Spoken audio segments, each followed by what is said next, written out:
Hello and happy Wednesday. I am on my way to California right now for a technology conference.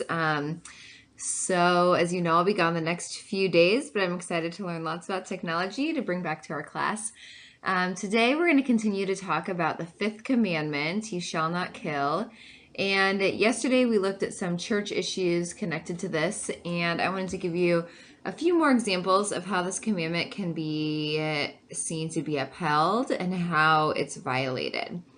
So, a few examples of how this for fifth commandment could be upheld is something like performing CPR. So, by performing CPR, you're helping to keep somebody alive, hopefully, and you're helping their body to continue to work. Something like feeding the hungry. So, you're providing the food that people need, you're providing nourishment. Many of you see this in your community service for this year. Something like including new students in school.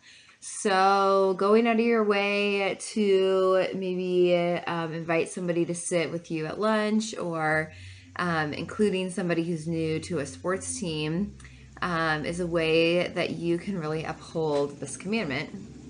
Also, sort of more about yourself, doing something that is a stress relieving activity. So, for example, maybe for you, yoga is really helps you to relieve stress.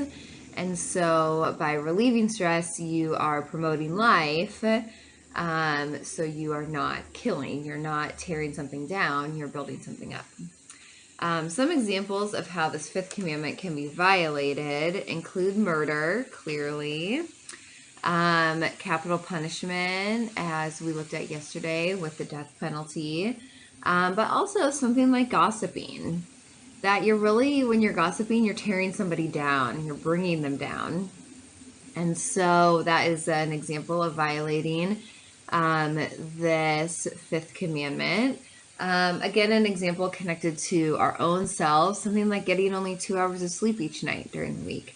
That you're tearing down your body, you're not helping your body, you're not helping your mind or your spirit either by getting that little sleep. And another example could be bullying. It could be that you're really tearing other people down by either the words you're saying or the actions you're taking. So, those are a bunch of different examples, sort of on either side, that are beyond just murdering or not murdering. Probably the decision to not murder is not really hard for us to make to uphold this commandment, but there's lots of other examples that connect to how we live our lives. So, what we're going to do today is we are going to look at a listen scenario, and I'm going to give you the directions, and then you can stop this video and go ahead and work with your groups. So what you're going to do is you're going to get in groups of 2 or 3. It doesn't matter to me if you're with your seatbelt buddy, with other people, but everyone's going to be in a group of either 2 or 3. And you're going to read the scenario that you'll find in the collaboration space and then go through the listen process in order to make a decision.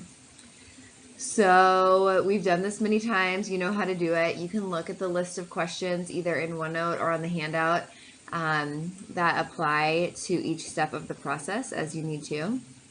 So once you move around and everyone's with their group or their partner, number off the groups. So there's like a group 1, a group 2, a group 3, all the way up to however many groups there are. And then you can choose one person in each group to take notes for your group. And that person can go to the collaboration space and there's a whole tab for this listen scenario with a bunch of different pages. And pick, if you're group 3, pick the page that says group 3. And that's where you'll read the scenario and you'll be able to take notes. I'll go through the collaboration space and check them off and give you a score from your work in there. So make sure you put everybody's name in your group at the top.